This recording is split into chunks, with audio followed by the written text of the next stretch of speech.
हम लोग कहाँ पे थे? संख्या अक्षर संख्या पे। तो जब संख्या आप देखोगे तो संख्या तो आप देख के बता दोगे कि संख्या है, लेकिन अक्षर संख्या क्या मान हो सकता है आप बता सकते हो?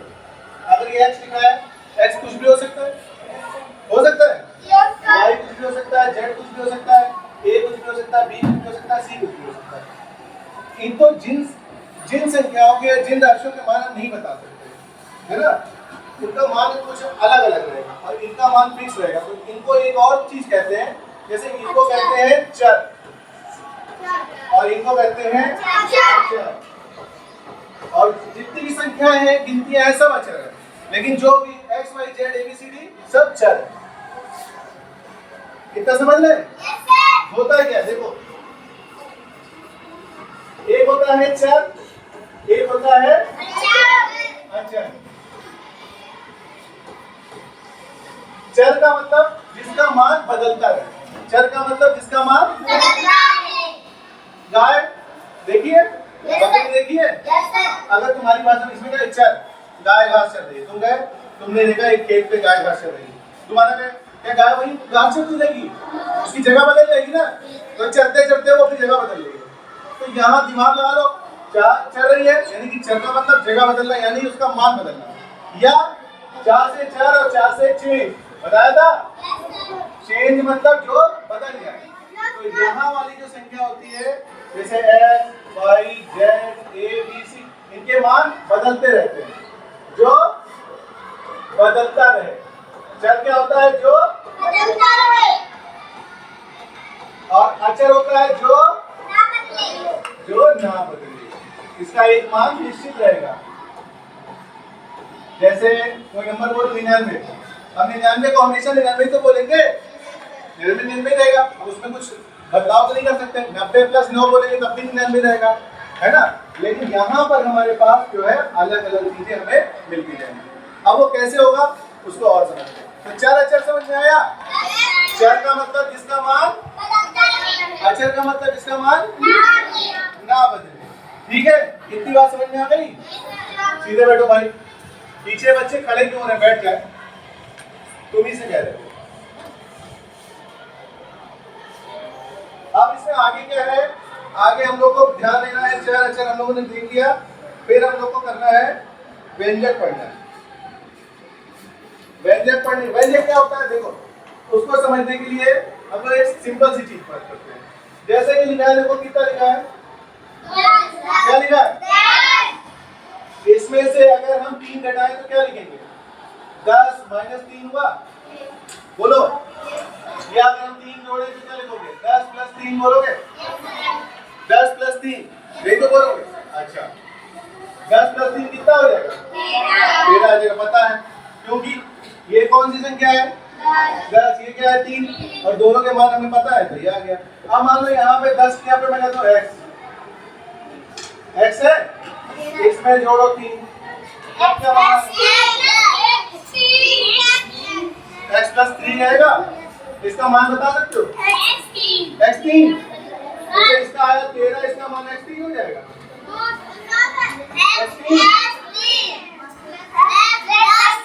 बस x प्लस 3 रहेगा, ये चीज नहीं आएगी, ये खाली इतना ही रहेगा। क्यों? क्योंकि यहाँ पर एक तुम्हारे पास एक संख्या ऐसी है जिसका मान हमें नहीं पता है, ये है चर संख्या, ये है अचर संख्या। जब तक दोनों, इसमें देखो दोनों चर है, ये दोनों अचर है, 10 3 दोनों मान पता है, 10 में 3 जुड़ गया। अब यहाँ पर क्या है, एक तुम्हारी संख्या है चर और एक संख्या क्या है? अचर। तो जब दोनों अलग अलग है तो क्या मान जुड़ पाएंगे? नहीं जुड़ेंगे, तो हम इसको ऐसे ही लिख के छोड़ देंगे। तो ये कहलाएगा व्यंजक। क्या कहलाएगा? इसे कहते हैं व्यंजक। व्यंजक में क्या होता है? चर संख्या अचर संख्या गणित के चिन्हों के साथ लिखी जाती है। समझ रहे हैं? जब चर संख्या अचर संख्या को गणित के चिन्हों के साथ लिखते हैं, गणित के चिन्ह क्या होते हैं? गणित की संख्याएं क्या होती है? प्लस माइनस, गुणा भाग, यही सब तो होते हैं। जब इनके साथ हम लिखेंगे, संख्या करेंगे, तरीका करेंगे, तो हमारे पास आएगा क्या आएगा? हमारे पास व्यंजक आएगा। क्या आ जाएगा? व्यंजक। अब इसमें तो तुम्हें बताना है मुझे, अभ्यास में अंतर्गत हम लोग को कुछ चीजें समझनी है। पहले एक सिंपल सा चीज करते हैं, अभ्यास, जो अभ्यास के कुछ क्वेश्चन है उनको लेते हैं। ध्यान रखना, पीछे जो बच्चे बैठे हैं खासतौर पर, ठीक है, ध्यान रखना। आप लोग को तो यहाँ पर हमको एक चीज ध्यान रखनी है कि अभी हम करेंगे अभ्यास 3, ठीक है। अभ्यास 3 के क्वेश्चन करेंगे, तो उदाहरण क्वेश्चन से ही समझेंगे, ठीक है। कौन सा अभ्यास है? अभ्यास 3 है। अभ्यास 3। इसमें एक पहला क्वेश्चन है, दिया हुआ है, एक टीचर है, प्रत्येक बच्चे को 3 पेंसिल देता है। एक टीचर प्रत्येक बच्चे को कितनी पेंसिल देता है? 3 पेंसिल देता है, ठीक है। अब कह रहा है कि यदि क्लास में x बच्चे हो तो बताओ कितनी पेंसिल दी। अभ्यास 3 के अंतर्गत एक क्वेश्चन है, एक टीचर है, हर बच्चे को 3 पेंसिल देता है। कितनी पेंसिल देता है? 3। अगर क्लास में x बच्चे हो तो बताओ कितनी पेंसिल दी गई। अब इसको हम एक सिंपल उदाहरण से चलते हैं। मान लो मैं वो टीचर हूँ, ठीक है। अजय सर तुम लोग को पेंसिल दे रहा है, ठीक है। मैंने अगर एक बच्चे को कितनी पेंसिल दी? 3। तो कितनी पेंसिल बढ़ गई? 3 बढ़ गई। 2 बच्चे आए तो हमने 3 पेंसिल दी, कितनी बढ़ गई? 6 हो गई। हम गुणा करेंगे ना, एक को 3 दी तो 2 को क्या हुआ? 2 3 6। या हम 3 को 2 बार जोड़ोगे तभी तो 6 आएगा। और अगर 3 बच्चे आ गए 3 पेंसिल दी तो कितनी हो गई? 4 बच्चे आए 3 दी कितनी हो गई? तो ये पेंसिल बढ़ती जा रही है। अब यहाँ पर कह रहा है कि अगर x बच्चे आ गए, कितने बच्चे आ गए? x बच्चे आ गए और उनको पेंसिल तो उतनी देनी है 3, तब उत्तर क्या आएगा? x गुणे 3 आएगा। अब इसमें एक चीज ध्यान रखो, जब भी संख्या अक्षर संख्या का गुणा होता है, संख्या और अक्षर संख्या का जब हम गुणा करते हैं तो उनको हम साथ साथ लिख सकते हैं, जैसे 3 और x। ये चीज ध्यान रखना, जब भी संख्या और अक्षर संख्या आपस में गुणा होती है तो उनको हम साथ साथ लिख सकते हैं। यहाँ क्या आ जाएगा? 3x। क्या आ जाएगा? 3x। देखो इसमें 3 और x, इसको कई बच्चे ऐसे सोच रहे होंगे कि x 3 क्यों नहीं लिखा सर ने? x 3 है ना, कई बच्चों के मन में होगा x 3 क्यों लिखा। देखो इसका जो मानक तरीका है वो कहता है कि सबसे पहले संख्या को लिखो, उसके बाद अक्षर संख्या को लिखो। सबसे पहले संख्या को लिखो, उसके बाद अक्षर संख्या को लिखो। तो ये तरीका गलत है, ये तरीका सही है। तो x गुणे 3 बराबर होगा 3x। क्या होगा? 3x। आगे बढ़ते हैं। इतनी बात समझ में आई सबको? अभी ये क्वेश्चन करेंगे तब समझ में आएगा।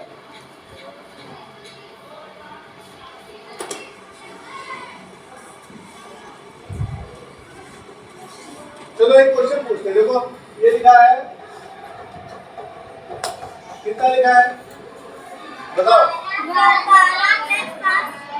12 + 5 बराबर 17 लिखा है। अच्छा अब बताना यहाँ पे क्या भरेंगे डिफरेंस बताओ? 12 कैसे आया हमारा? यहाँ पे हमको दिख रहा था 12 में 5 जोड़ा 17 आ रहा है, तो हमने वही चीज यहाँ पे भर दी। या इसमें क्या था? वो चीज हमारी छुपी हुई थी, है ना। अगर ये ना होता तब तुमको सोचना पड़ता सर 17 से 5 घटाने, या इसको हम वेरी गुड 17 में से, वो तो आगे अभी पढ़ेंगे हम लोग। पलक ने बहुत सही जवाब दिया, 17 में से 5 घटा देंगे तब भी आ जाएगा, लेकिन वो अभी हम आगे पढ़ेंगे। अभी जो बच्चे नए बच्चे आए कक्षा 6 में तो वो उस चीज को ध्यान समझे और कायदे से बैठे बच्चे।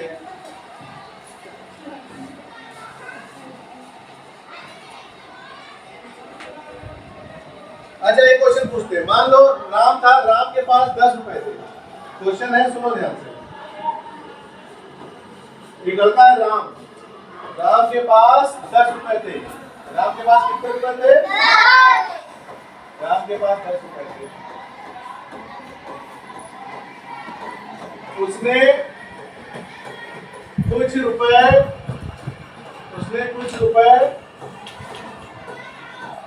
मोहन को दे दिए। मोहन को दे दिए। अब यहाँ कुछ को हमने मान लिया है, ठीक है। कुछ की जगह पे हमने कर दिया x कर देते हैं। उसने x रुपए लिखा हुआ है यहाँ पे, x रुपए मोहन को दे दिए। तो बताओ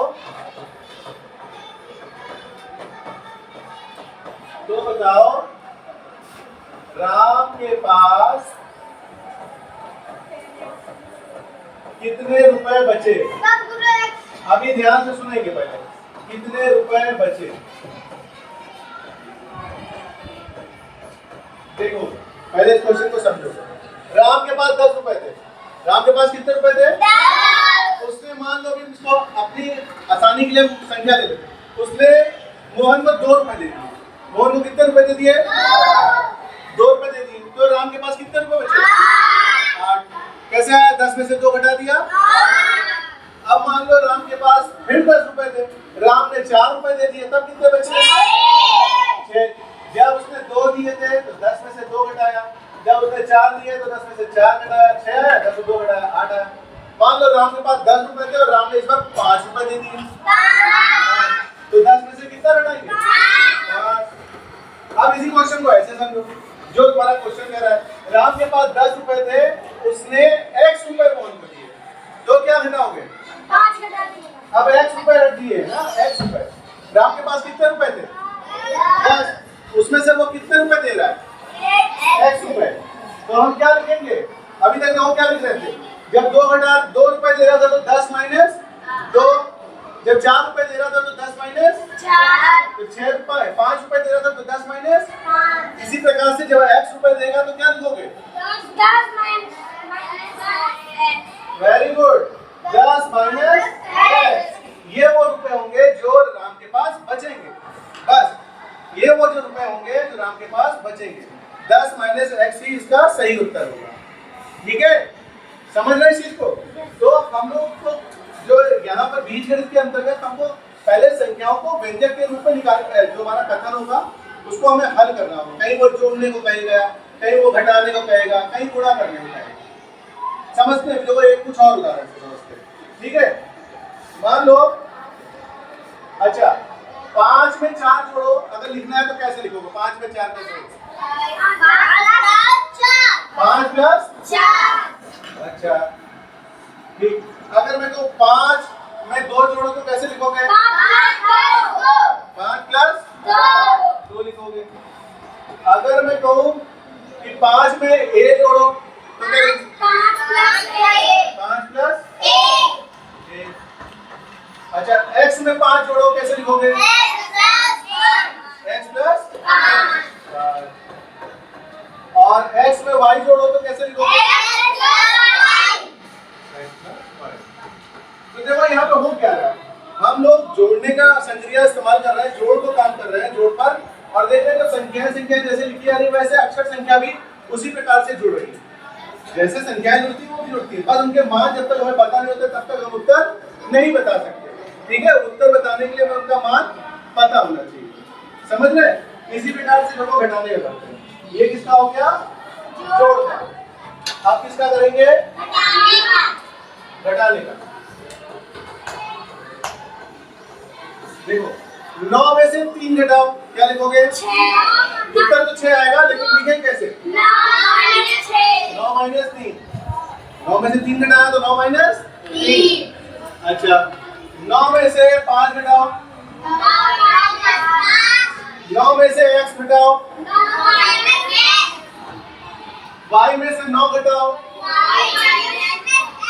y माइनस 9 है ना। अब m में से n घटाओ,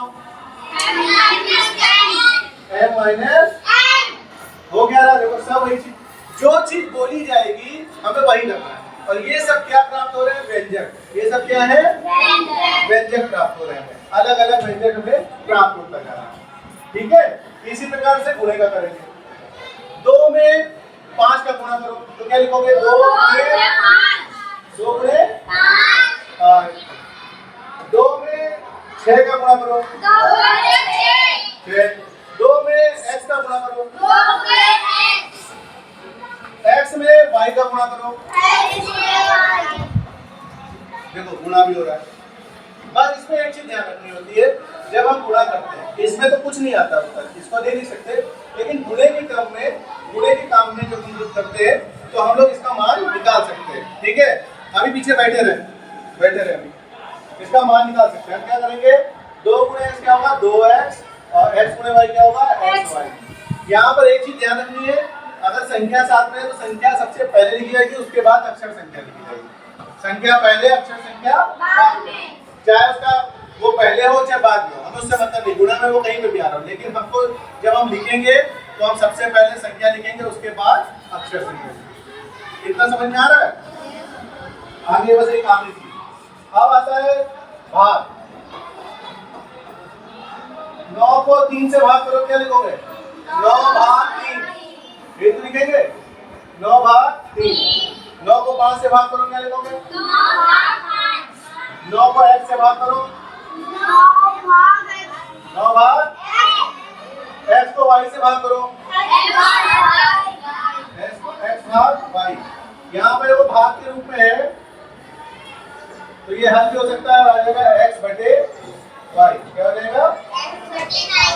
x बटे y, बटे में भी लिखा जा सकता है। ठीक है, अभी जब क्वेश्चन करेंगे तब समझेंगे, अभी आगे भी इसमें और क्वेश्चन करेंगे तब हमें समझ में आएगा। क्या है क्वेश्चन?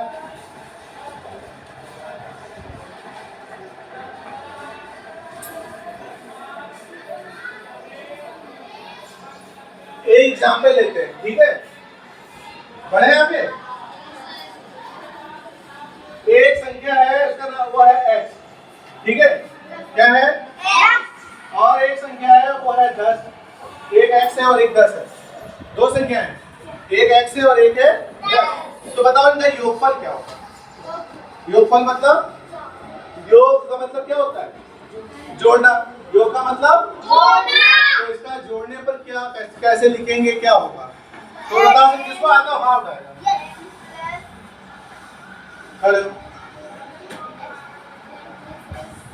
बताओ हाँ उठा रहे थे ना, कहाँ चले गए?